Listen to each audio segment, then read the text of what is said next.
esta sesión, ¿no? Con la primera lámina que corresponde a enfermedad de la membrana hialina.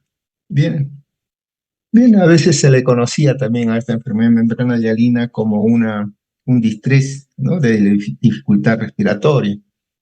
Y esto generalmente se daba pues en niños, sobre todo en prematuros, ¿no? Entonces, eso es para comenzar, pero también tiene otras causales, todo esto, ¿no? Entonces, esta enfermedad, ¿no? Así se le origina, ¿no? Generalmente esta comienza, ¿no? Poco antes del nacimiento, y esto se va a dar en pacientes o en niñitos o neonatos, ¿no? En las cuales tienen menos de 34 semanas, ¿no? A veces también en señoras diabéticas también se puede dar este tipo de enfermedad. ¿Y esto a qué se debe? Se debe pues al surfactante, ¿no? El surfactante que no viene a ser sino que va a ser generado por los neumocitos 2. Y estos neumocitos 2, pues ustedes saben que comienza, ¿no? Esto generalmente se da por estas alteraciones, ¿no? En las cuales estos niñitos no están, no, el surfactante no se ha desarrollado completamente en esta neumocito 2, ¿no? Entonces ustedes saben que este surfactante comienza recién a producirse a partir de las 24 semanas, 24 o 28 semanas. Pero esto no funciona sino hasta después de las 35 semanas. Entonces, como mínimo, el niño, para poder eh, tener ya el uso activo de este surfactante después de las 35 semanas. Durante la semana, se dice 34 y 36, es que se lleva a cabo en esta una síntesis de producción de surfactantes a los neumocitos maduros, ya tipo 2. Y eso va a permitir además la alveolización, ¿no? De los sacos alveolares. Entonces, todo esto ya comienza y ya tenemos también los neumocitos 1 de maduros, ¿no? Bien, pero esto pues algunas veces ocurre esto y entonces se puede alterar aquí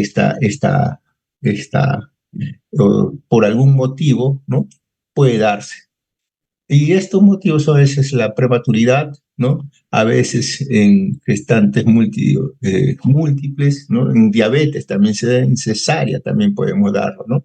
Y inclusive también en aspiración por líquido amniótico. Todo esto es más o menos cómo se ocurre la patogenia, ¿no? Y qué es lo que va a llevar a estos niveles de qué cosa es lo que se produce, ¿no? Un produce aquí, pues, indudablemente, al no tener, ustedes saben que qué cosa es lo que nos va a permitir los neumocitos tipo 2, nos permite a nosotros, pues, que los alveolos, ¿no? Ya con este surfactante puedan tener esa elasticidad, ¿no? O sea, puedan tener y actuar durante la inspiración, durante la expiración. Pero si estos alveolos, si estos neumocitos tipo 2 no están maduros, y esto hay una baja o pérdida de los niveles surfactantes, esto me lleva a un colapso pulmonar, esto me puede llevar a una hipoxia, esto me va a producir un daño, ¿no? Celular, y esto un daño endotelial y me produce una serie de alteraciones celulares que, bueno, estas alteraciones celulares, ¿no? Que me producen y todo como si fuese un proceso inflamatorio agudo y produce pues pérdida de todo lo que es materiales de sanguíneo, fibrina, y eso me va a dar, ahí se va a dosar al pared los alveolos y me va a dar la membrana hialina, ¿no? Entonces, bueno, bien, entonces tenemos, uy, uy, bien, acá tenemos un esquema donde ya nos muestra, pues, indudablemente, ¿no? Que estos pulmones, cómo van a ir, ¿no? Entonces aquí tenemos, entonces, cuando hay una alteración de esta membrana hialina, entonces se produce todo un colapso, ¿no? Esta falta de, de surfactante, entonces me va a producir un colapso, ¿no?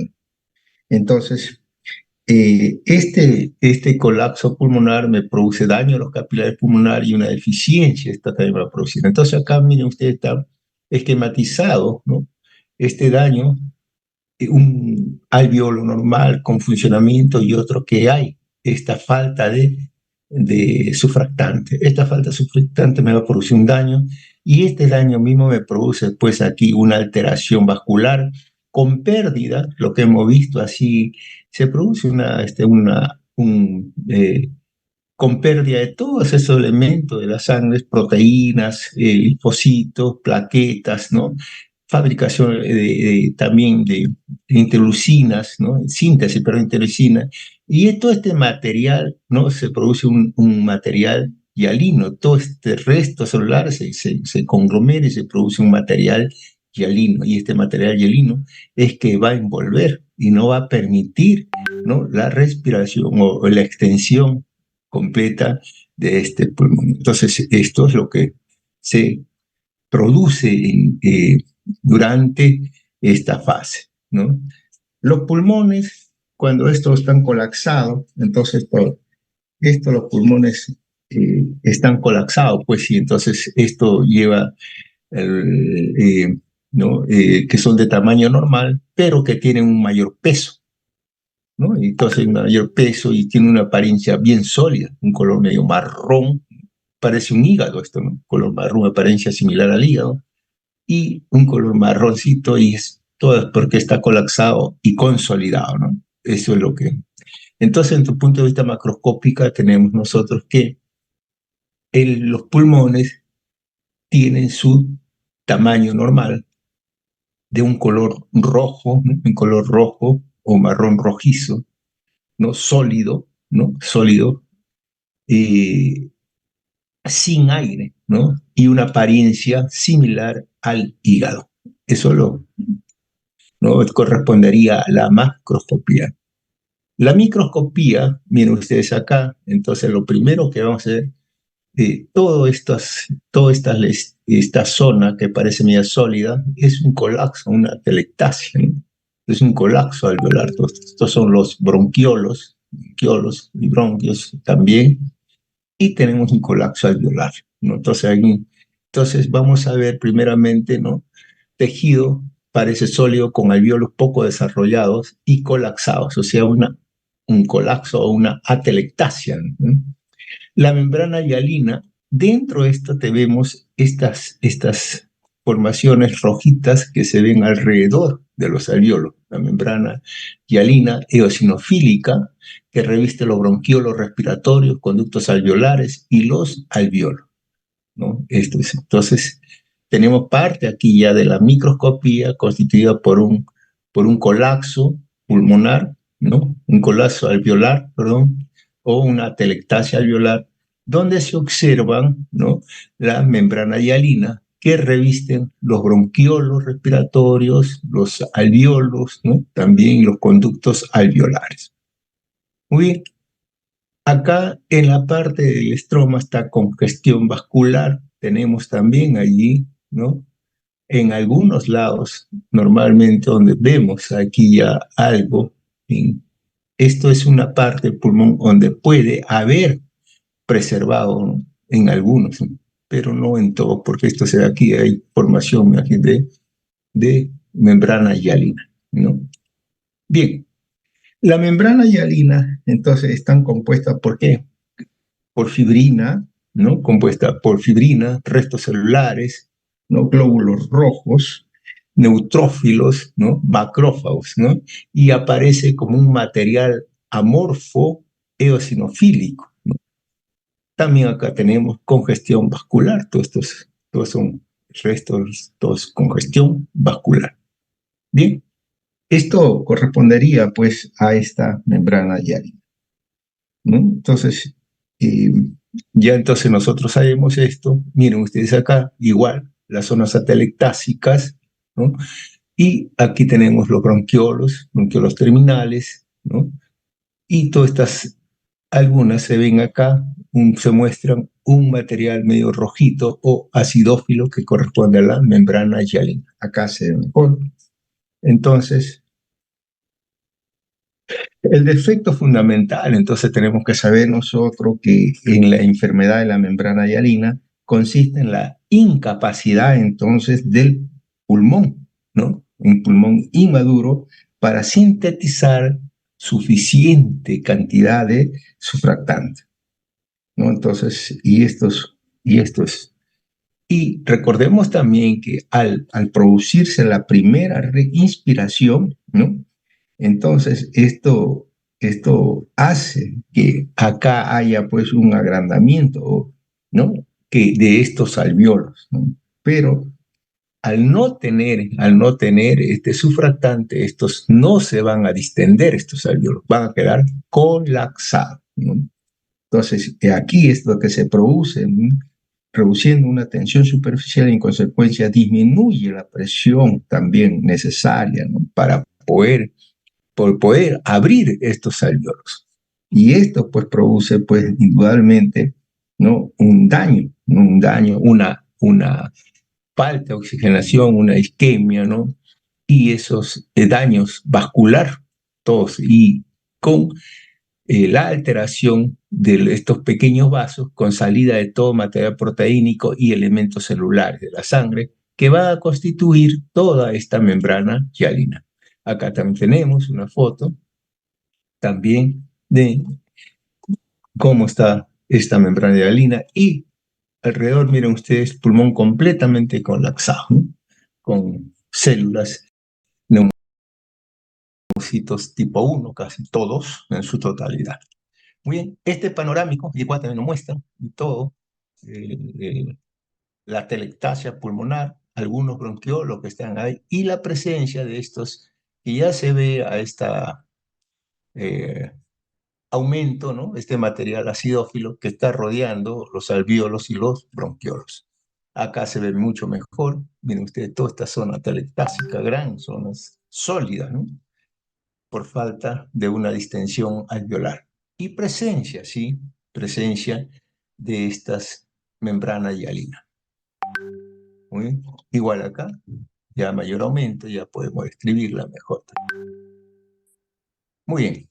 Eso sería, pues, lo que correspondería a esta membrana hialina, esta primera. La segunda lámina corresponde a lo que es el tumor de Wills. Muy bien. El tumor de Wills, entonces, es también, o llamado también un nefroblastoma, ¿no?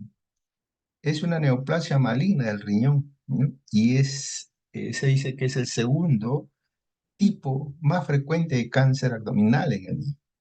El más frecuente es el neuroblastoma, ¿no? El neuroblastoma, que también vamos a decir, es el más frecuente de los neoplasias malignas en niños. Este es el segundo tumor más frecuente, ¿no? En el niño. Muy bien, la mayoría de los nefroblastomas, casi todos son unilaterales, ¿no? A veces solamente se dice que puede ser bilaterales en un 5%, pero el resto son unilaterales, ¿no?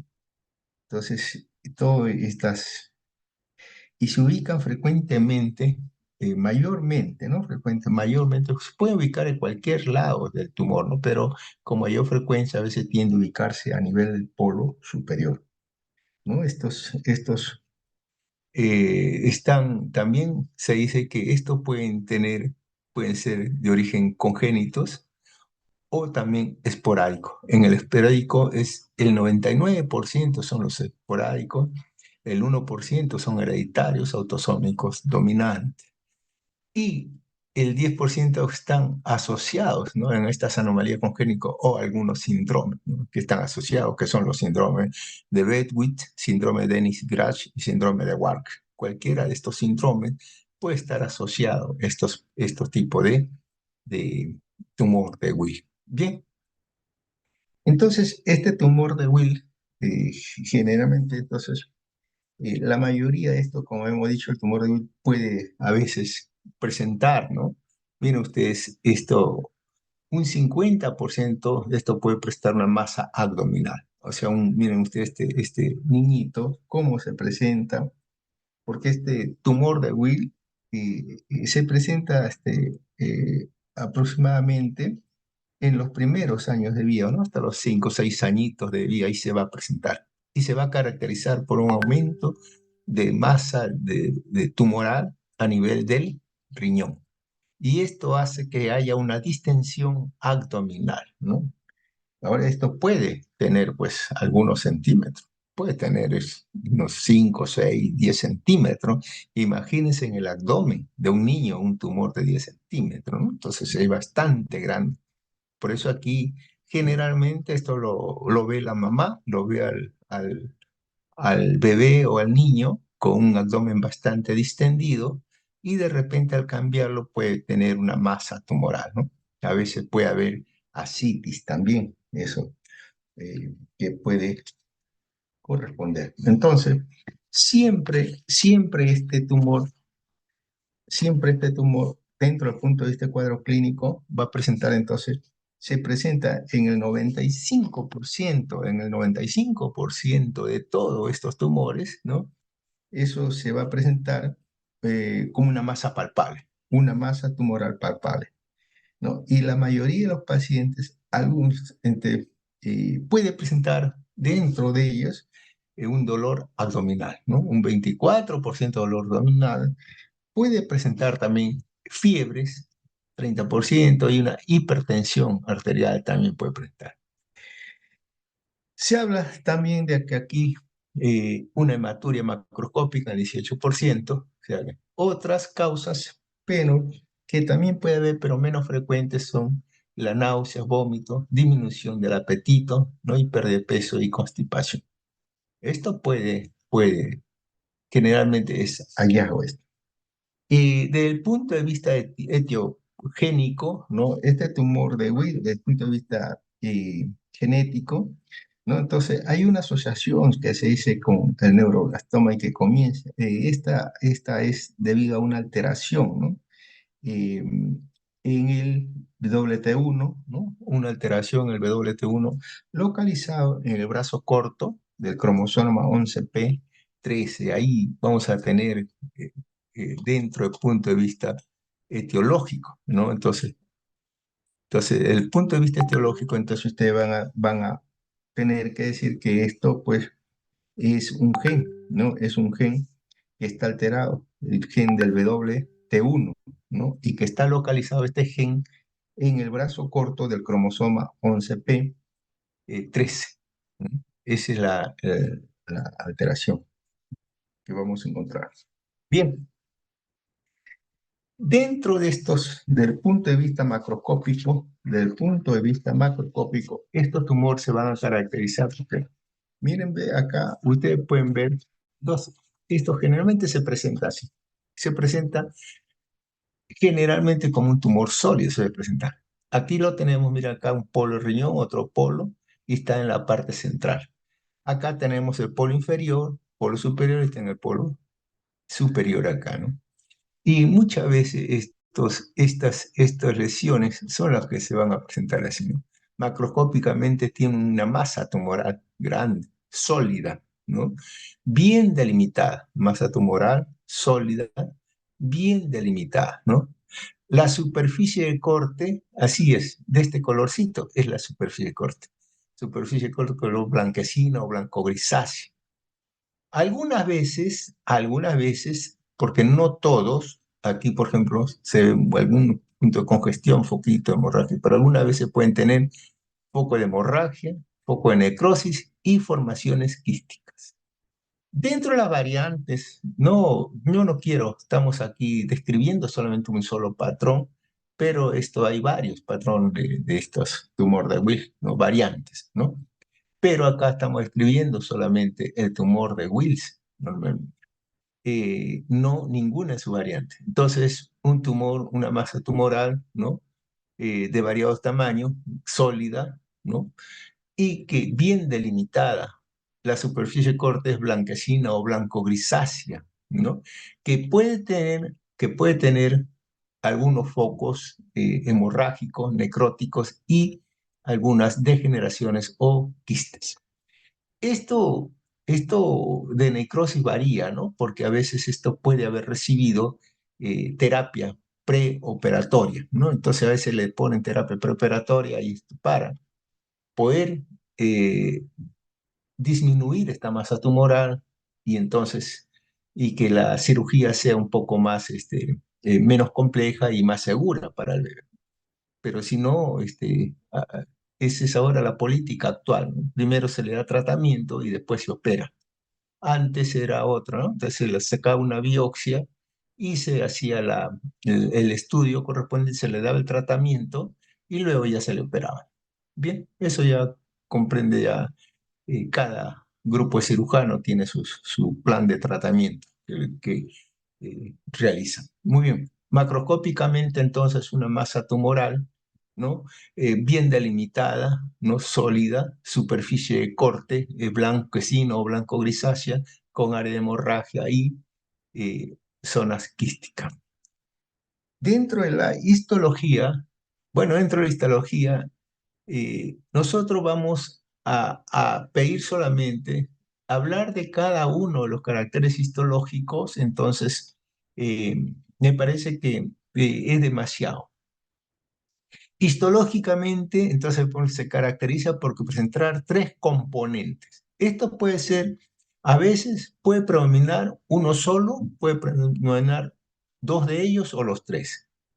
Entonces, histológicamente puede tener, ¿no? Un patrón epitelial, ¿no? O sea, histológicamente puede ser componente epitelial, ¿no?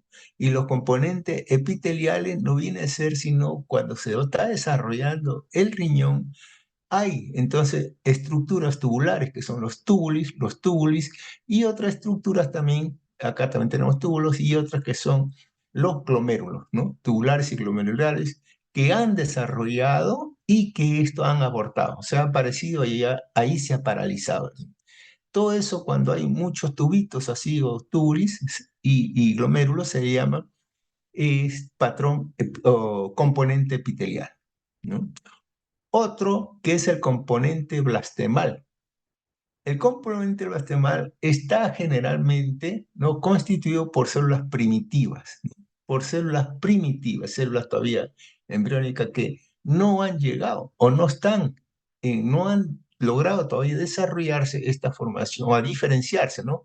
En los túbulis o a diferenciarse también en los glomérulos, ¿no? Esas son células blastemal, ¿no? Este componente blastemal. Y la otra que tenemos el componente mesenquimal o estromal, ¿no?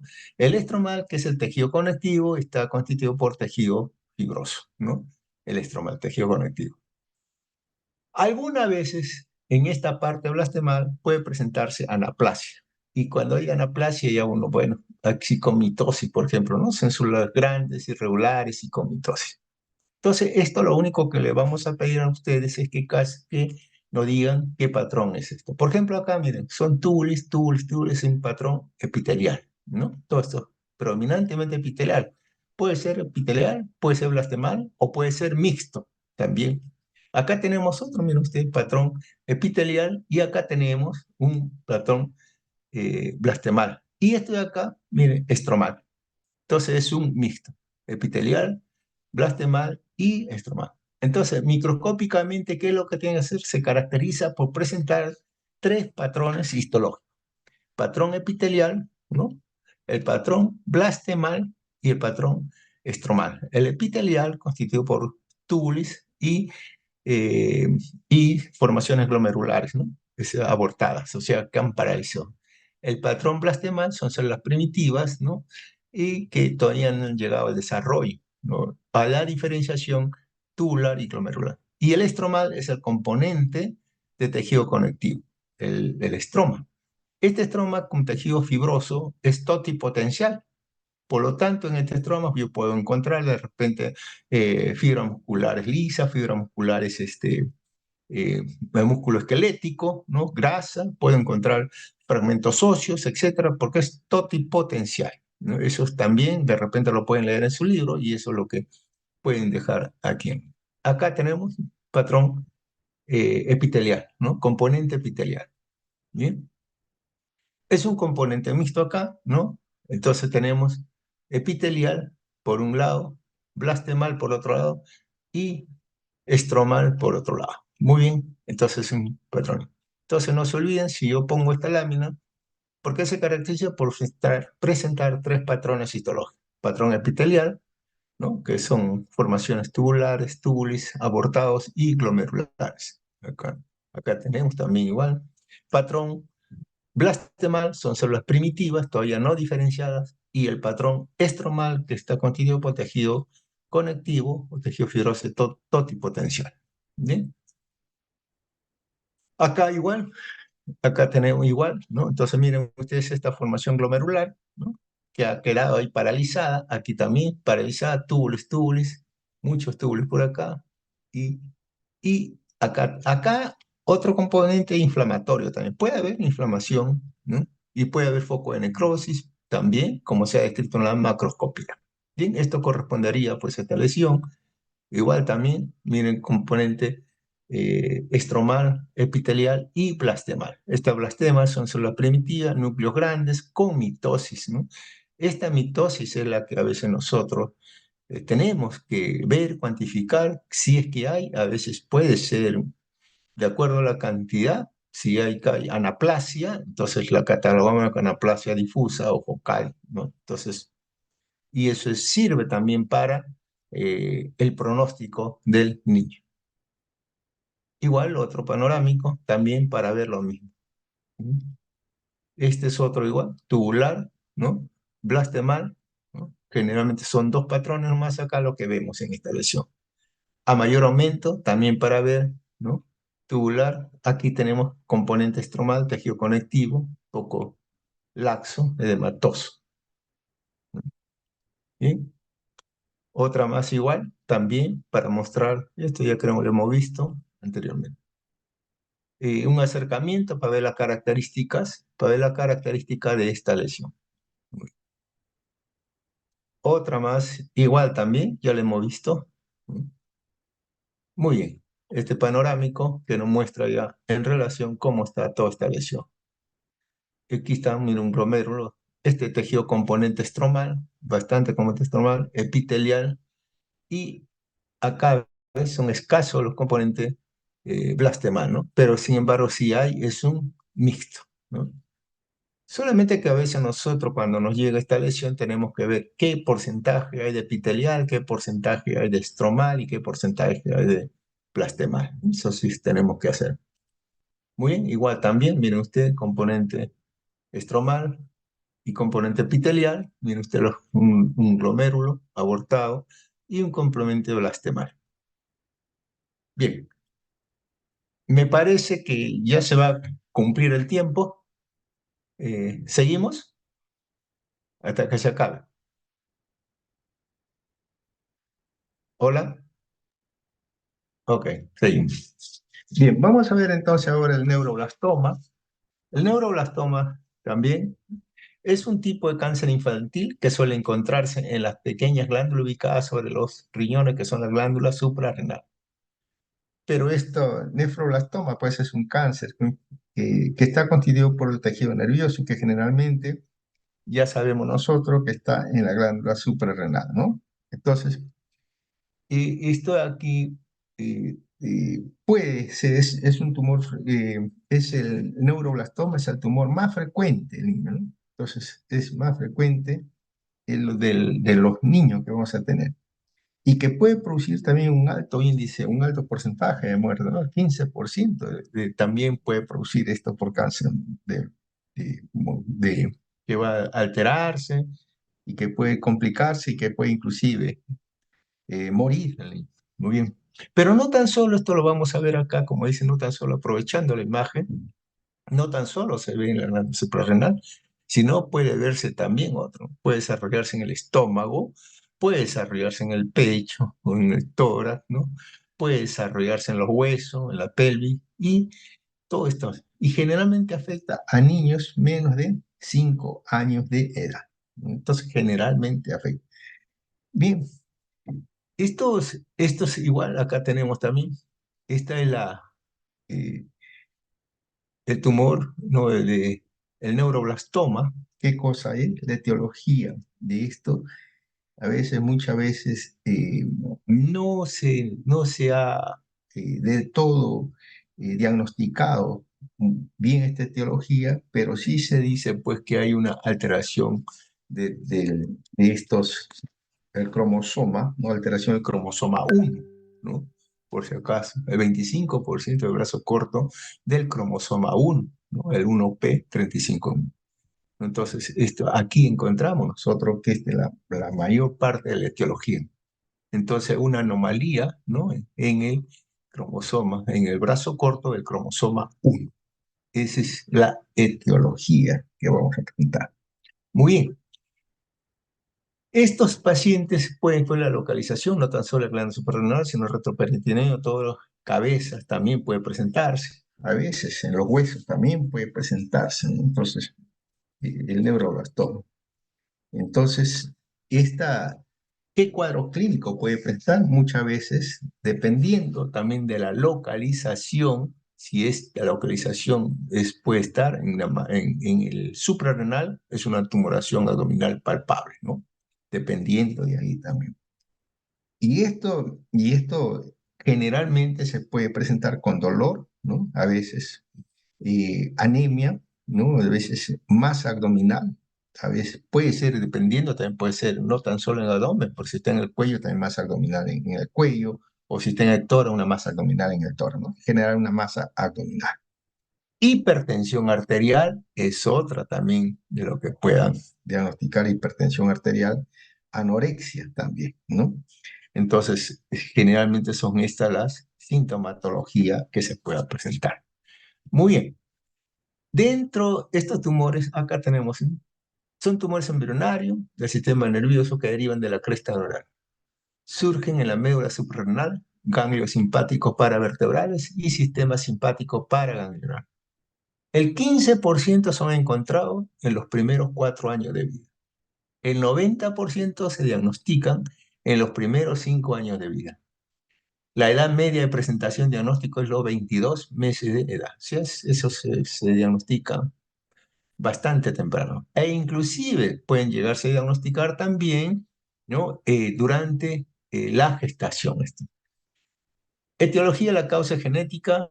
Bueno, el NGK es su receptor, el NMIN es la región amplificada del brazo corto cromosoma 2, ¿no? Pero esto, como le digo, es el cromosoma 1, ahí donde